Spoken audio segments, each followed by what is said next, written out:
I seriously can't even catch my breath right now. What I'm about to share with you is so unhinged, so wildly intense that I had to take multiple breaks just to get through reading it. We are talking about desperation on a level that's almost cinematic. This isn't just some minor drama, it's a full-blown, reputation-crushing, life-upending disaster. Kristin Cabot didn't just lose her job after that whole kiss cam incident during the Coldplay concert. She spiraled. And I mean she spiraled. The texts she sent afterward were so intense, so completely out of control, that I'm honestly shocked her phone didn't overheat and melt in her hands. I'm talking about 47 text messages in one single night. That's not a typo. 47, one night. Her lawyer literally advised her to destroy her phone, like physically get rid of the evidence. But before I pull back the curtain on this emotional implosion, go ahead and hit like on this video, because what you're about to hear is not just jaw-dropping, like it's going to shake you and possibly ruin your entire mood. So here's the situation if you somehow missed it. July 17th, Coldplay concert. Everyone's having a good time, right? The kiss cam comes on, it lands on a pair of people who, let's just say, should not have been caught sharing any sort of affection, and then it happens. Kristin Cabot, head of HR, yes, human resources, leans in and tries to kiss a man next to her. But not just any man. This was Andy Byron, the CEO of Astronomer, a guy reportedly worth about $50 million.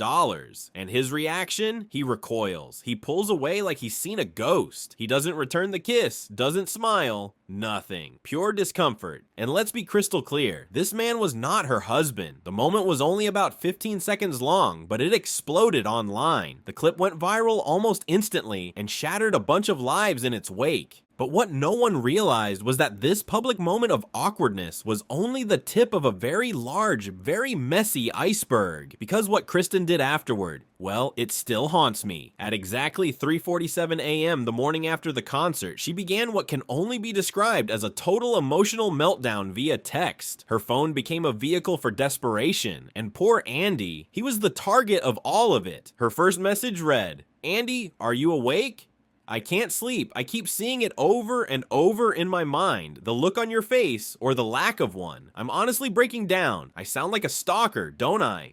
And that's where it begins. But not even 5 minutes later, at 3:51 a.m., she sends another message that ramps things up big time. She writes, "You can't pretend I don't exist now. Not after everything we've shared. I gave up my marriage, my reputation, my peace of mind, all for you. You owe me an answer." That's when I knew she was unraveling completely, and it wasn't going to stop anytime soon. Then, at 4:23 a.m., she sends a message so raw, so painfully vulnerable, I almost had to look away from my screen. She writes, "I'm terrified, Andy. Honestly terrified. Don't let it end like this. Don't make me believe it was just a joke to you. Say those nights meant something. Say you weren't lying when you said you loved me."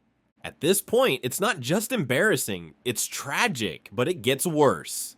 The next message sent me reeling. She writes, "I protected you. I never exposed the things you told me in confidence. I had your back when the board started asking questions. Don't dump all this on me while you walk away clean. And now we're not talking about heartbreak anymore. We're talking about veiled threats, coercion." She's basically saying, if you leave me now, I might take you down with me. That is not love.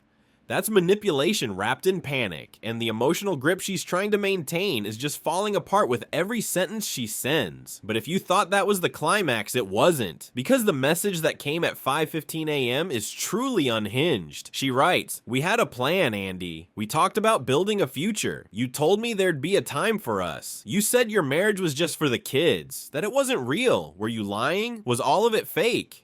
She genuinely believed they were going to leave their families and start some secret life together, like they were in some twisted corporate fairy tale. It's one thing to be delusional in private. It's another to put that delusion in writing. And now that meltdown has been immortalized in digital history. This wasn't just a moment of weakness. It was a full documentation of a psychological collapse. It's out there now. There's no taking it back. The 52-year-old was seen for the first time since the scandal. The Daily Mail exclusive with the photo of her, wedding ring off, watering plants outside her $2.2 million New Hampshire home. As soon as they wanted to kind of like give their relationship a try, a few of them or one of them put in a transfer to take a sideways move to another department, so they weren't reporting to the same boss. They tried to keep everything above board. There's ways that you can make it work, but it does seem like this gentleman is potential. While Kristin was emotionally unraveling in the middle of the night, the rest of the world was waking up to what was quickly becoming the biggest celebrity disaster of the year. Paparazzi were already setting up their cameras, social media was exploding with reactions, and Entertainment Tonight was moments away from dropping a bombshell report that would blow up across every platform. And it delivered exactly that. There she was, Kristin Cabot, standing outside her massive $2.2 million home in New Hampshire, casually watering her front yard like her entire reputation hadn't just imploded. She had on an oversized sweater, her hair thrown up in a loose, chaotic bun, and a face that said she hadn't gotten a single minute of sleep. And based on the time those messages were sent, that was probably true. What really shocked people, though, was what wasn't on her. Her left hand was bare. The wedding ring she'd worn non-stop for the past 15 years was just gone. It vanished, right along with her dignity, her marriage, and any hope of landing another high-level job in the near future. In only 3 days, Kristin went from being a successful, respected professional with a stable marriage and a strong public image to someone who became a punchline, lost her job, destroyed her personal life, and got completely cut off by the very man she thought she'd run away with. The transformation was so fast and so extreme, it almost didn't seem real. Just days earlier, she was walking confidently through a high-end office building, diamond ring on her hand, designer clothes, sleek hair, and co-workers who looked up to her. Now she was barefoot in her yard, jobless, separated, and being laughed at online by thousands of strangers. But the most unhinged, the most manipulative, the most disturbing message of the entire night came at exactly 6:33 a.m. And when I tell you I wasn't prepared for what she sent, I mean it. Get ready. She wrote, "If you walk away now, Andy, you're not just walking away from me. You're leaving both of us. Think about that before you make a choice you'll regret for the rest of your life."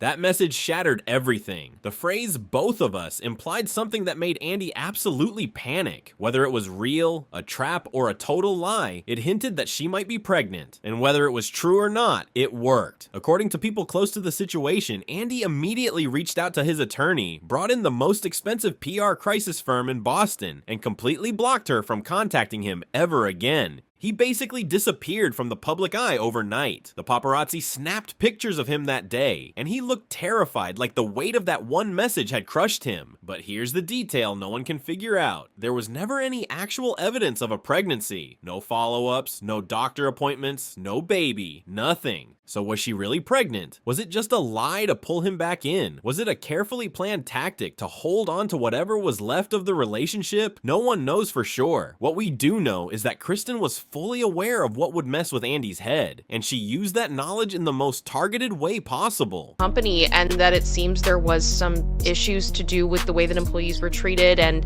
stocks, etc. It gets quite complicated. I'm not surprised that all this stuff is going to come out. It is probably going to get uglier from here. While Andy is trying to manage a complete disaster, his wife Megan is handling everything with confidence and style, turning heads online with how composed she's being. Her Instagram story was sharp and subtle. She hinted that someone pretending to be supportive might actually be betraying you, clearly directed at someone close to Andy. She also made it clear that she's not the one spiraling and sending dramatic messages, which makes her stand out even more. She's dealing with a humiliating public situation, but she's doing it with class, strength, and just the right amount of attitude. But then something unexpected started gaining attention. Over on TikTok, users have started calling Kristin the garden snake because she hasn't left her house since everything exploded. The jokes are brutal and honestly kind of funny. People are imagining her planting flowers while secretly planning her next move, as if her gardening is some part of a long game. It's a wild fall from power. She's gone from high-level meetings to soil and gloves. The internet isn't being kind, but people are enjoying every second of it. What's slipping under the radar, though, is that Kristin might not be done causing damage. She's reportedly been reaching out to Andy again, using a different number since he blocked the first one. And now, instead of emotional outbursts, the messages are more controlled and more threatening. She's reminding him of things he probably hoped were buried. She's saying things like, "I was there for you when the SEC was asking questions," and "I have the proof, don't forget that." She's talking about confidential company files, private conversations, and documents that could destroy Andy and take down everything he built. It's clear she still holds leverage, and she's not afraid to use it.